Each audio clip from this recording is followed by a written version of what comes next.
బారా షాహీద్ దర్గాలో రొట్టెల పండుగ ఏర్పాట్లను శుక్రవారం వివిధ శాఖల అధికారులతో కలిసి నెల్లూరు రూరల్ ఎమ్మెల్యే కోటంరెడ్డి శ్రీధర్ రెడ్డి పరిశీలించారు. అనంతరం ఆయన మాట్లాడుతూ బారా షాహీద్ దర్గా రూరల్ నియోజకవర్గం పరిధిలో ఉండడం అదృష్టంగా భావిస్తున్నట్లు తెలిపారు. అధికార పార్టీ ఎమ్మెల్యే అయిన తరువాత ఇది తొలి ఆధ్యాత్మిక పండుగని తెలిపారు. అధికారులు, ముస్లిం మత పెద్దలు, దర్గా కమిటీ సభ్యుల సహాయ సహకారాలతో రొట్టెల పండుగను విజయవంతం చేస్తామన్నారు. భక్తులకు ఇబ్బంది లేకుండా నాణ్యతా ప్రమాణాలతో పనులు జరుగుతున్నట్లు తెలిపారు. ఈ కార్యక్రమంలో టీడీపీ నాయకులు కోటంరెడ్డి గిరిధర్ రెడ్డి, మాజీ మేయర్ నంది మండలం భానుశ్రీ, బారా షాహీద్ దర్గా ఉత్సవ కమిటీ చైర్మన్ ఖాదర్ పాషా, ముస్లిం మత పెద్దలు, ఈద్గా కమిటీ సభ్యులు తదితరులు పాల్గొన్నారు. ప్రపంచ ప్రఖ్యాతిగాంచిన బారా షాహీద్ దర్గా రొట్టెల పండుగ.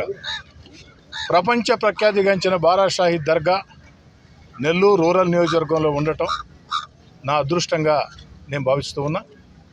ఇక్కడ జరిగే రొట్టెల పండుగ భక్తులందరికీ మనవి చేస్తూ ఉన్నా.